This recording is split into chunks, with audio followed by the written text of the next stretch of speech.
राधे राधे, जय श्री कृष्णा। मैं सीमा सिंह बड़ों को चरण स्पर्श, छोटों को प्यार और बराबर वालों को नमस्कार करती हूँ। आज हम सावन मास के महात्म्य का 17वां अध्याय सुनेंगे। अब तक हमने 16 अध्याय सुने हैं। आशा करती हूँ आपको सभी अध्याय अच्छे लग रहे होंगे। आइए आज हम सावन मास का 17वां अध्याय सुनते हैं। सबसे पहले हम देख लेते हैं कि इस अध्याय में हम कौन सी कथा का श्रवण करेंगे। सावन मास के इस अध्याय में हम श्रावण मास की पवित्रारोपण की पूरी विधि को जानेंगे। साथ ही इस अध्याय में हम भगवान महादेव के किरात अवतार वाली कथा का श्रवण करेंगे और अंत में देवों के देव महादेव जी की आरती को सुनेंगे। आइए सबसे पहले हम सावन मास का 17वां अध्याय सुनते हैं। भगवान महादेव ने सनत कुमार से कहा कि हे देवेश्वर, अब मैं पवित्रारोपण अर्थात यज्ञोपवीत पहनने के विषय में संपूर्ण विधि सुनाता हूँ, तुम ध्यान से सुनो। प्रथम सप्तमी के दिन अधिवासन अर्थात देवताओं का आह्वान करके अष्टमी को पवित्रा अर्पण करनी चाहिए। जो मनुष्य पवित्रा को बनवाता है, अब मैं उसके पुण्य फल को तुम्हें कहता हूँ।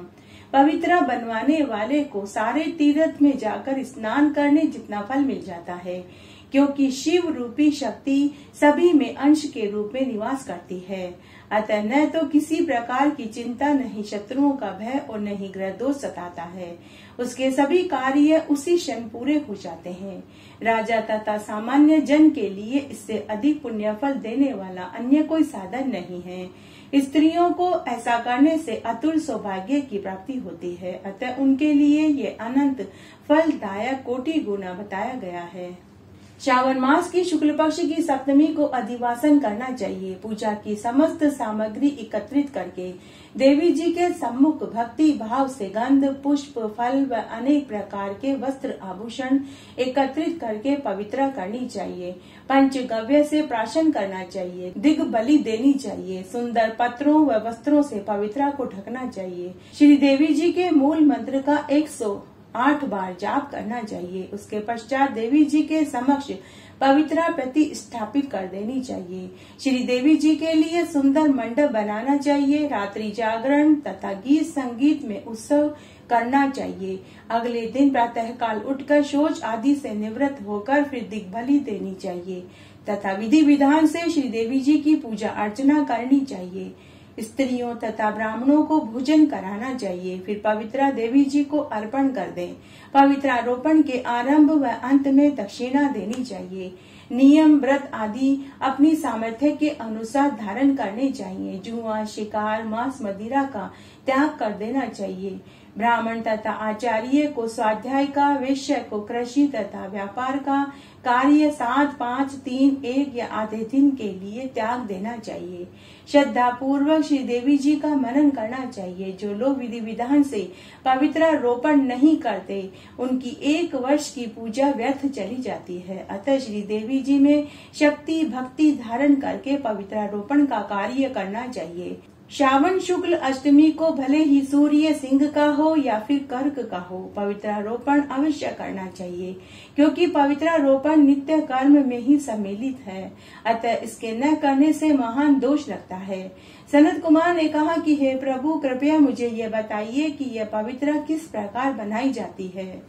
तब भगवान महादेव ने सनत कुमार से कहा कि हे सनत कुमार, सोना, तांबा, सोम, चांदी के तारों या रेशमी तंतुओं, कुशा अथवा कांसे से निर्मित या किसी सधवा ब्राह्मणी के द्वारा काटे गए कपास के सूत्रों को पहले तिगुना फिर उन्हें तिहरा करना चाहिए। इस प्रकार से 308 सूत्रों से बनी पवित्रा उत्तम बताई गई है।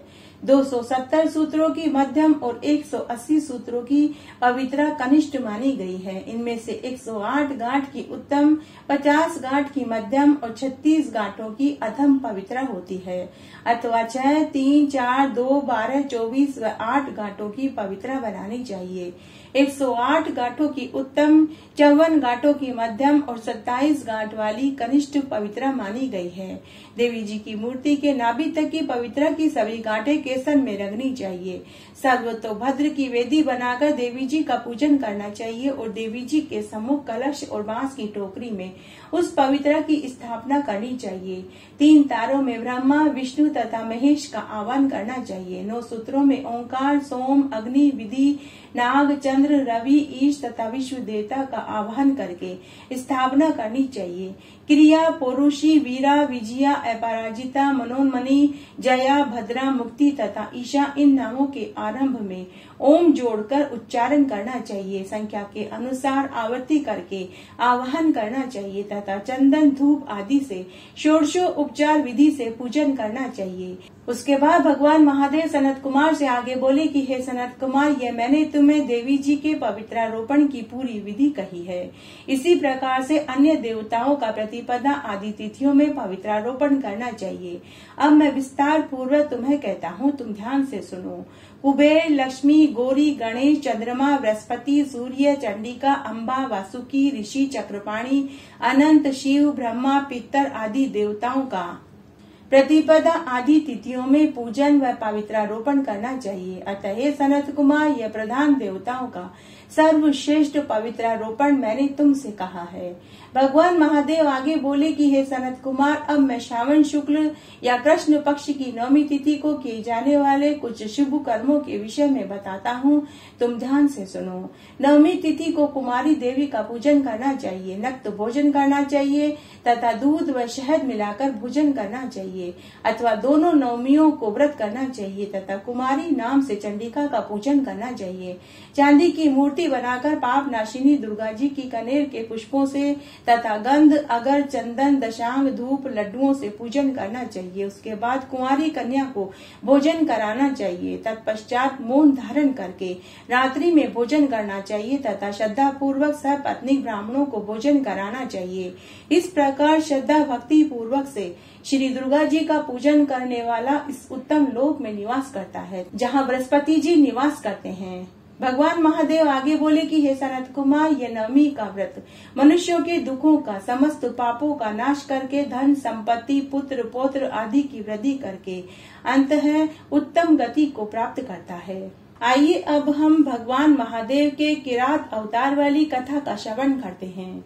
नंदीश्वर सनत कुमार से आगे बोले कि हे सनत कुमार, एक दिन युधिष्ठिर ने व्यास जी से पूछा कि हे महाप्राज्ञ, क्या ऐसा कष्ट कभी किसी और ने भी पाया है या क्या एक मैं ही ऐसा हतभागी हूँ?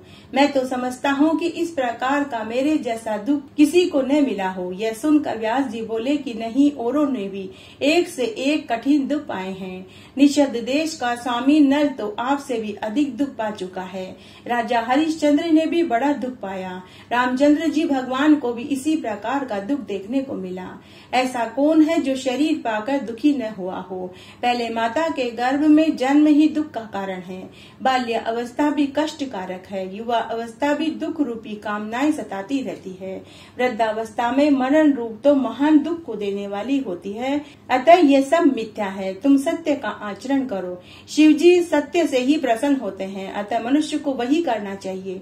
इधर तो यह अवस्था थी। उधर अर्जुन मार्ग के अनेक कष्टों को पार करते हुए इंद्रकील पर्वत पर गंगा जी के तट पर पहुँचे।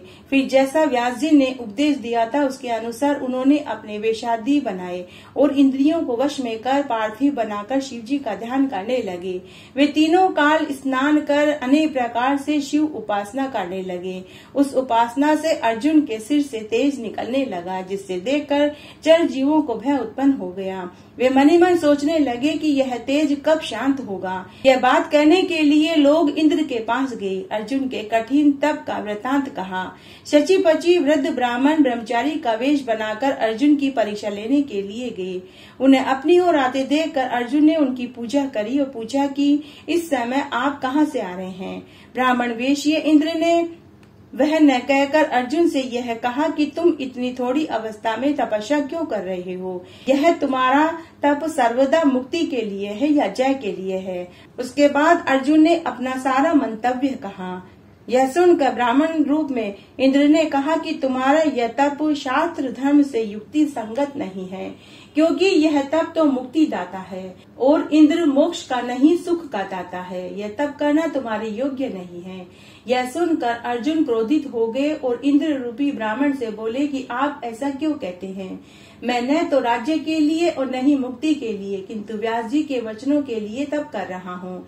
हे ब्राह्मण देव, आप कृपा करके यहाँ से चले जाइए। आप मुझे पतित करना चाहते हैं। आप ब्रह्मचारी को यहाँ आने की आवश्यकता नहीं। इस प्रकार ब्रह्मचारी इंद्र ने अर्जुन को अपना वास्तविक रूप दिखाया। इंद्र लज्जित हो गए। फिर अर्जुन को आश्वासन दे इंद्र ने कहा कि तुम वरदान मांगो।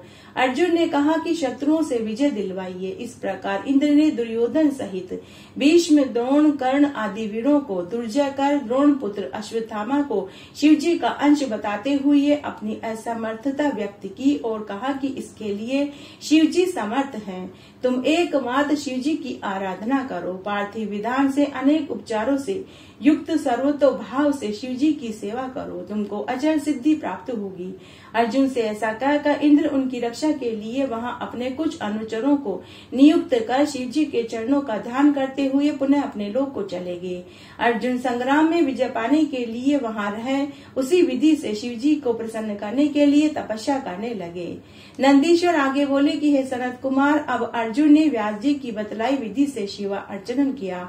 फिर एक पांव के तलवे से पृथ्वी पर मुनि के समान खड़े होकर एकमात्र दृष्टि से सूर्य की ओर देखते हुए मंत्रों का जाप करने लगे। अबाध गति से सर्वोत्तम पंचाक्षरी मंत्र को जपने लगे। फिर तो अर्जुन का तेज और भी प्रकाशमान हो गया। उससे देवता विस्मित हो गए और शिवजी के पास पहुँचे। वहां पहुंचकर देवताओं ने कहा कि हे देवेश, हे सर्वेश, एक मनुष्य ने आपके लिए एक ऐसा तप किया है, वह जो भी चाहता है आप उसको दे क्यों नहीं देते। ऐसा कहकर देवता शिवजी के चरणों की स्तुति करने लगे। तब प्रसन्न आत्मा शिवजी ने हंसते हुए उनसे कहा कि अब तुम लोग अपने स्थान को चले जाओ। इसी समय दुष्ट दुर्योधन का भेजा हुआ मूक नामक दैत्य शूकर का वेश धारण कर वहां आया, जिसे कपटी दुर्योधन ने अर्जुन के पास भेजा था। वह अपने वेग से पर्वतों को तोड़ता, वृक्षों को उखाड़ता हुआ तथा अनेक प्रकार के शब्दों को बोलता हुआ बड़े वेग से चल रहा था। उसे देख शिवजी के चरणों में मन लगाए अर्जुन विचार करने लगे कि यह क्रूर कर्म करने वाला कौन है और कहां से आ रहा है। कहीं यह दुर्योधन का हितकारी सखा तो नहीं है, जिसे देखने पर मन व्याकुल हो वही शत्रु है। आचरण ही कुल को कहता है, शरीर भोजन को कहता है, वचन शास्त्र को कहता है तथा नेत्र स्नेह को कहते हैं। इस प्रकार के और भी अनेक प्रकार के विचार अर्जुन के मन में आ रहे थे। तब अर्जुन ने वहीं पर बैठे बैठे उस पर बाण चला दिया। इस समय अर्जुन की रक्षा और उसकी भक्ति की परीक्षा करने के लिए भक्त वत्सल महादेव जी अपने गणों सहित वहां आ पहुँचे। वह कच्छ बांधे हुए थे तथा शिवजी की ध्वजा वाली उनके शरीर में श्वेत रेखा पड़ी हुई थी और वे स्वयं धनुष बाण धारण किए हुए पीठ पर बाणों के तरकस बांधे गणों सहित भीलों के राजा बने हुए थे। ऐसे स्वरूप में वे भीलों का सा शब्द करते हुए चल रहे थे और शुकर भी शब्द कर रहा था, जिसका शब्द 10 दिशाओं में फैल गया था। उन शब्दों से अर्जुन शिवजी की महानता पर विचार करने लगे। उन्होंने श्री कृष्ण भगवान का और पुनः व्यास जी का उपदेश स्मरण कर शिवजी को शुभकर, मंगलकारी और सुखदायक समझा। उन्होंने मन ही मन शिवजी का नाम जपते हुए कहा, शिवजी तो सभी प्रकार के दुखों के शमन करता है। वे समर्थ, जो कुछ करना चाहेंगे उसे कौन मिटा सकता है। लक्ष्मी चली जाए अथवा रहे, मृत्यु निकट आ जाए अथवा युगांतर में हो, मनुष्य निंदा करे अथवा स्तुति, किंतु शंकर भगवान तो दुखों का नाश करने वाले हैं।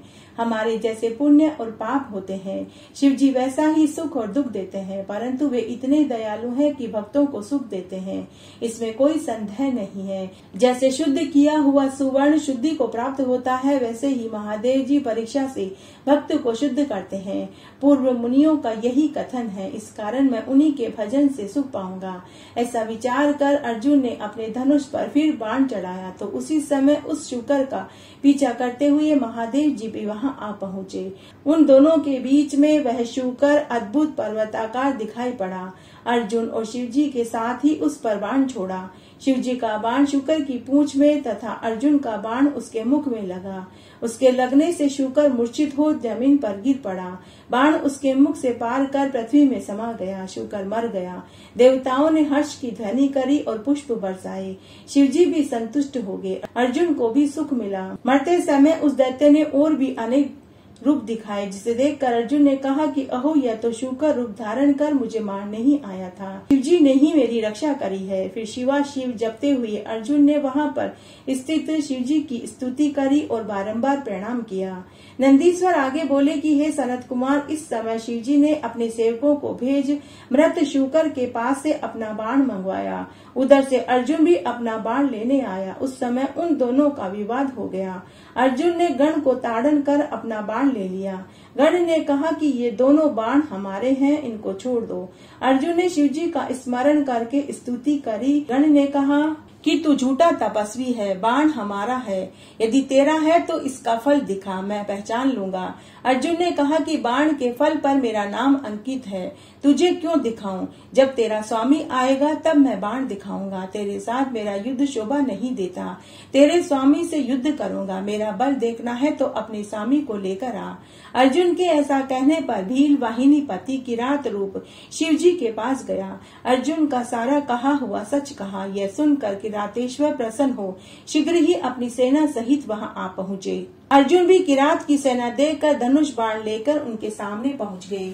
अर्जुन को अपने सामने आया देखकर किरातेश्वर द्वारा अर्जुन से यह कहलवाया कि हे तपस्विन, सेना को देखो और बाण लेकर चले जाओ। थोड़े से कार्य के लिए क्यों मरना चाहते हो? तेरे भाइयों को और विशेषकर तेरी स्त्री को दुख होगा, फिर पृथ्वी कहाँ से पावेगा? ऐसा कहते हुए अर्जुन के रक्षक और उसकी दृढ़ता के परीक्षक परमेश्वर के चर उनके निकट आ गए और विस्तार पूर्वक सारा वृतांत किया। अर्जुन ने उस गण द्वारा भील राज से कहलवाया कि इसका परिणाम विपरीत होगा। यदि मैं अपने बाण दे दूंगा तो निश्चय ही कुल कलंकली कहलाऊंगा। मेरे भाई भले ही दुखी हो जाए पर मैं युद्ध अवश्य करूंगा।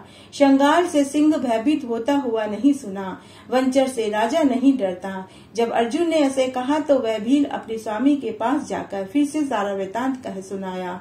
यह सुन किरात नामक महादेव अर्जुन के निकट आ गए। नंदीश्वर आगे बोले कि फिर तो उनको आया देखकर अर्जुन ने शिवजी का स्मरण कर दारुण युद्ध आरंभ कर दिया। गणों सहित उस भील राज ने अपने तीव्र बाणों से अर्जुन को पीड़ा पहुंचाई। अर्जुन अपने स्वामी का स्मरण करने लगा और उनके बाणों को काटते हुए शिवजी पर भी अर्जुन ने अनेक बाण चलाए, जिसे महादेव जी ने सहन कर लिया। अर्जुन की भयंकर मार से भील राज के गण भयभीत होकर दसों दिशाओं में भागने लगे। पराक्रमी अर्जुन अपने तीव्र बाण चलाकर शंकर जी से युद्ध करने लगा, परंतु शंकर भगवान को तो अर्जुन पर दया आ रही थी। इससे वे और भी उनके निकट चले गए, परंतु अर्जुन उन पर भयंकर प्रहार करता ही रहा। शिवजी भी उनके बाणों को काटते रहे। उन्होंने अर्जुन का कवच भी काट दिया। अब अर्जुन नग्न शरीर हो मल्ल युद्ध करने लगा। उन्हें भील राज से कष्ट और भय भी हुआ, परंतु धैर्य नहीं छोड़ा और युद्ध करता रहा। उस युद्ध से समुद्र सहित पृथ्वी कांप उठी और देवता दुखी हो गए। यह कहने लगे कि अब क्या होगा। इस समय शंकर भगवान आकाश में स्थित हो युद्ध करने लगे। अर्जुन भी आकाश में स्थिर होकर युद्ध करने लगा। दोनों शिव और अर्जुन ने उड़ उड़ कर युद्ध किया। अद्भुत दृश्य उपस्थित हो गया। अर्जुन शिवजी का ध्यान कर उनसे बल पाकर उनका पांव पकड़कर घुमाने लगे। यह देख भक्त वत्सल लीलाधारी शंकर भगवान मुस्कुराने लगे। फिर तो भक्त के वश उन्होंने अर्जुन को अपना अद्भुत सुंदर रूप दिखा दिया। अर्जुन को महान आश्चर्य हुआ। उन्हें अपने पर लज्जा आई। उन्होंने कहा कि यह तो मेरे प्रभु साक्षात शंकर भगवान हैं। हाँ, इन त्रिलोकीनाथ से मैंने युद्ध क्यों किया? भगवान की बलवती माया यह जो न करा डाले वह भी करा डालता है। प्रभु ने अपना रूप छिपाकर मुझसे युद्ध किया। अर्जुन अपनी बुद्धि में ऐसा विचार कर हाथ जोड़ शंकर भगवान को प्रणाम करने लगा और फिर खेद प्रकट करने लगा और बोला कि हे देवाधिदेव शंकर, हे करुणा के सागर सर्वेश, मेरे अपराध को क्षमा करो। हे प्रभु, ये आपने क्या किया? आपने अपना वेश छिपाकर मुझे क्यों छला? आप जैसे स्वामी से युद्ध करने वाले मुझे धिक्कार है। इस प्रकार का पश्चाताप करते हुए पांडव पुत्र अर्जुन महाप्रभु शंकर के चरणों में गिर पड़े। फिर अर्जुन को आश्वासन देते हुए महादेव जी बोले कि हे पार्थ, तू खेद मत कर, तू मेरा बड़ा भक्त है, यह तो मैंने तेरी परीक्षा ली है, तू शोक त्याग दे। ऐसा कहकर शंकर भगवान ने अर्जुन को अपने हाथों से उठाया। फिर वीरों में मानवीय अर्जुन को प्रसन्न करते हुए भक्त वत्सल शंकर भगवान बोले कि हे अर्जुन, आज मैं तुझ पर इतना प्रसन्न हूँ कि तेरे इन प्रहारों को भी मैं अपनी पूजा ही मानूंगा, क्योंकि तुमने अपनी इच्छा से यह अपराध नहीं किया, इसमें तो मेरी ही प्रेरणा थी। अतः जो इच्छा है वह वरदान मांग। मैंने तेरा यश और राज्य स्थापन करने के लिए ही यह कल्याण किया है। तू इसका दुख मत कर, सारी चिंताओं को त्याग दे और पश्चाताप मत कर। अर्जुन ने कहा कि हे प्रभु, मैं आपकी कीर्ति का वर्णन क्या कर सकता हूँ, किंतु मैं इतना ही जानता हूँ कि आप बड़े ही कृपालु हैं। ऐसा कहकर अर्जुन भगवान शंकर की स्तुति करने लगा और बोला कि हे देवादिदेव, हे कैलाशपति, हे सदाशिव जी, आपको नमस्कार है। हे कपर्दी त्रिनेत्र प्रसन्न रूप सहस्त्र शरीर वाले हे प्रभु, आपको नमस्कार है। हे नीलकंठ, हे वृषभध्वज, हे सदोजात रूप वाले तथा बाएं अंग में स्थित पार्वती पति शंकर जी, आपको प्रणाम है। हे हाथ में डमरू तथा कमालधारी 10 भुजा वाले परमात्मन, आपको नमस्कार है। हे मुंडमालधारी, आपको नमस्कार है। हे बादंबर ओढ़े हुए हस्ती चर्मधारी अंगों में सर्पधारी सिर पर गंगा जी को धारण करने वाले हे सुपाद, हे अविरक्त, हे वरदायक, नंदी आदि के सेव्य गणों के ईश स्वामी कार्तिकेय के अनुरागी भक्तों को भक्ति देने वाले, आपको प्रणाम है। हे अगुण तथा सगुण रूप, आपको प्रणाम है। हे अरूप और रूप, हे कलापति, हे कला सहित, हे कला रहित, आपको प्रणाम है। हे किरात रूप, आपको प्रणाम है। हे मुझ पर कृपालु युद्ध प्रिय, आपको नमस्कार है। हे वीरों के लीला दिखाने वाले हे प्रभु, हे दृष्टिगत होने वाले समस्त आप ही का तेज है। अन्वय भेद से आप ही त्रिलोकी में ज्ञान स्वरूप है। आपके गुणों की संख्या नहीं की जा सकती, आपके गुणों का कोई भेद नहीं है। मुझ मूर्ख की तो बुद्धि ही क्या है जो आपके गुणों का बखान करूं। हे महेश्वर, हे शंकर, आप तो वही हैं, मुझ पर कृपा कीजिए, मैं आपका दास हूँ, आप मेरे स्वामी हैं। अर्जुन की स्तुति सुनकर भगवान शंकर मुस्कुराते हुए बोले कि हे अर्जुन, बहुत कहने से क्या लाभ है, मैं जो कहता हूँ वह तुम सुनो, तू मुझसे वरदान मांग, मैं तुझे सब देने को तैयार हूँ। तो अर्जुन ने कहा कि हे विभो, मैं क्या कहूँ, आप तो सबके अंतर्यामी हैं, शत्रुओं से मेरा संकट तो अब छूट ही गया जब आपके दर्शन हो गए, परंतु अब जैसे इस लोक में मुझे सिद्धि प्राप्त हो वह आप कीजिए। ऐसा कहकर अर्जुन हाथ जोड़कर सिर झुकाकर भगवान शंकर के चरणों में नमस्कार करके बैठ गया। स्वामी शंकर जी अपने भक्त पर प्रसन्न हो उसे अपना दुर्जय पाशुपत अस्त्र प्रदान किया और कहा कि इस अस्त्र से तुम्हारी विजय होगी। इसके अतिरिक्त मैं कृष्ण से भी तुम्हारी सहायता करने के लिए कहूँगा। ऐसा कहकर शंकर भगवान अर्जुन के सिर पर हाथ फेरते हुए अर्जुन से नमस्कृत हो अंतर्ध्यान हो गए। इस प्रकार शंकर भगवान से पाशुपत अस्त्र प्राप्त कर अर्जुन अपने आश्रम को चला गया। वह अपने भाइयों सहित द्रौपदी से मिलकर सुख को प्राप्त हुआ।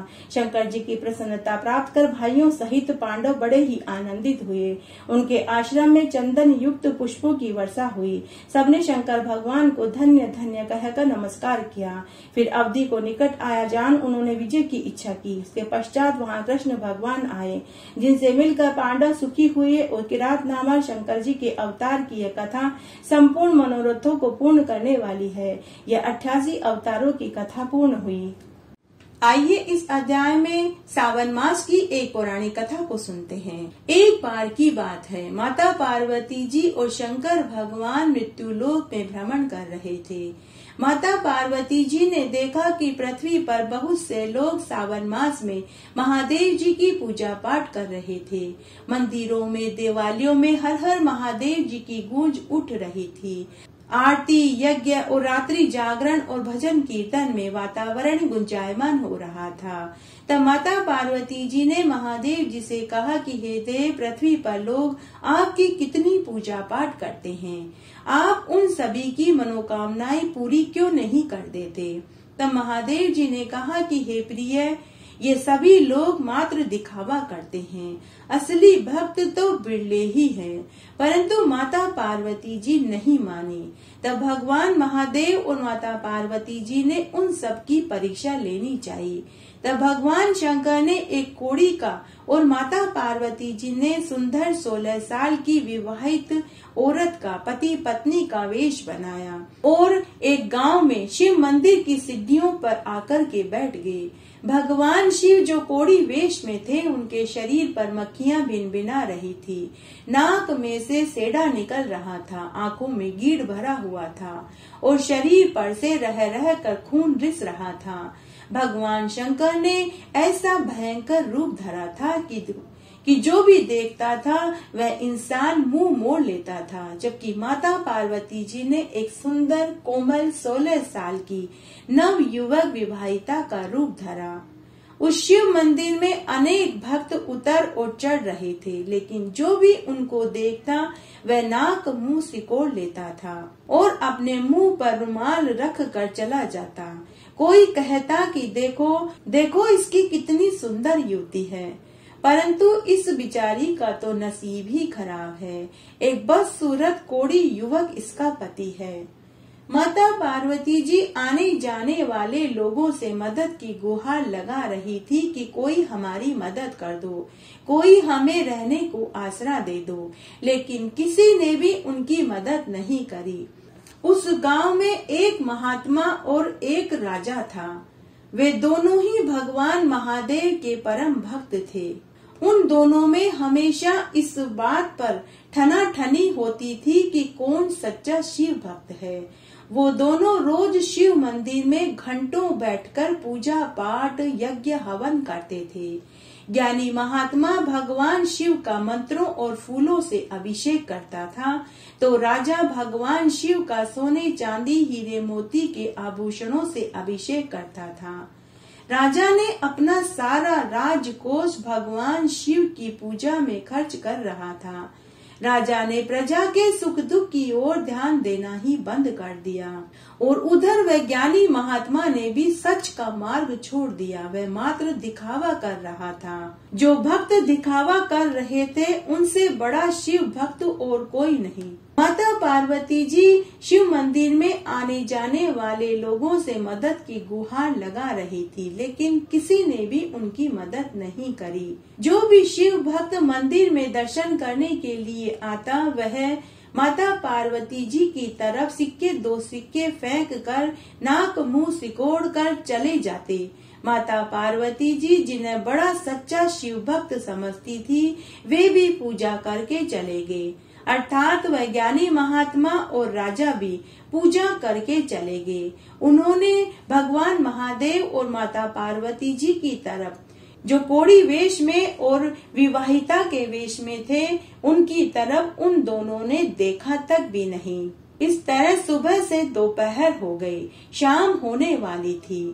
तभी उस शिव मंदिर में गांव की एक बुजुर्ग महिला आई। उसने जब शिव मंदिर की सीढ़ियों पर एक बहुत सुंदर युवती और एक कोढ़ी को देखा, तो वह बुजुर्ग महिला उनके पास आकर बैठ गई और कोढ़ी के शरीर पर हाथ सहलाने लगी और बोली कि बेटी तुम कौन हो और यहाँ कैसे बैठी हो।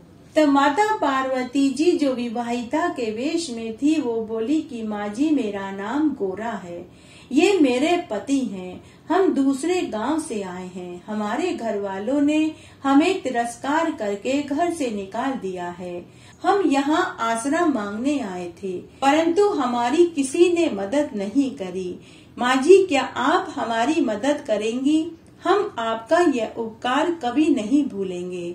तब वह बुजुर्ग महिला उन्हें लेकर अपनी झोपड़ी पर आई और खाने को रोटी दी और बोली कि बेटी तुम चिंता मत करो, जब तक चाहो यहाँ रहो, मेरा कोई नहीं है, तुम मेरी बेटी के समान हो।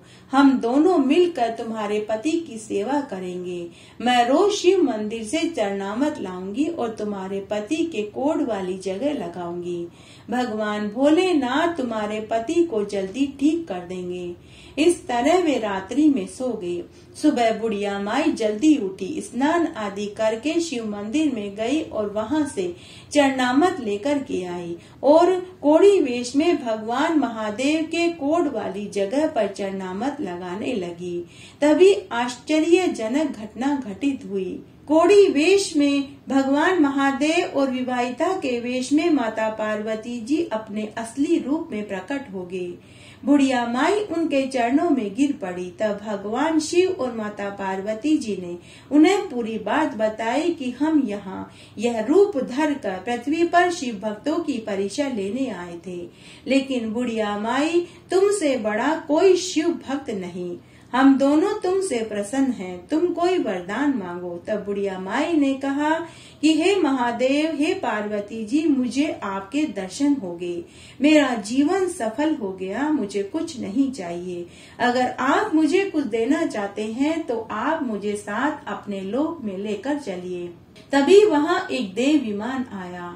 भगवान महादेव और माता पार्वती जी के साथ बुढ़िया माई एक सुंदर अलौकिक रूप धारण करके अलौकिक वस्त्र और आभूषण पहनकर देव विमान में बैठकर शिवलोक में जाने लगी। तब उस विमान को जाते हुए शिव मंदिर के भक्तों ने देखा, महल में से राजा ने और आश्रम में से साधु ने देखा। तब उस राजा और साधु और शिव भक्तों को महान दुख हुआ। राजा मनी मन सोचने लगा कि मैंने पूरी उम्र महादेव जी की पूजा करी, लेकिन मेरे सामने मेरे भगवान कोड़ी वेश में आए और मैं उन्हें नहीं पहचान सका।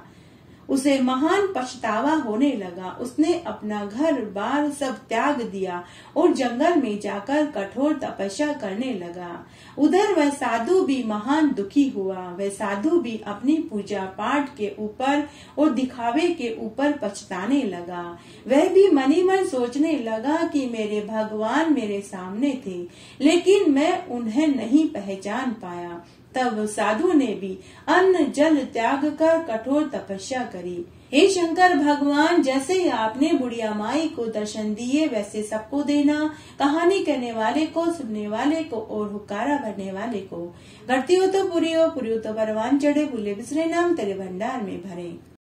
सावन मास के महात्म्य और कथा कहानियों को सुनने के बाद में देवों के देव महादेव जी की आरती जरूर सुननी चाहिए, तभी सावन मास के महात्म्य और कथा कहानियों को सुनने का फल मिलता है। आइए अब हम महादेव जी की आरती सुनते हैं।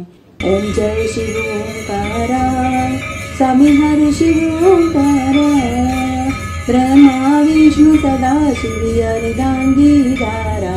ओम हरे हरे हरे महादेव, एकानन चतुरानन पंचानन राजे, शिव पंचानन राजे।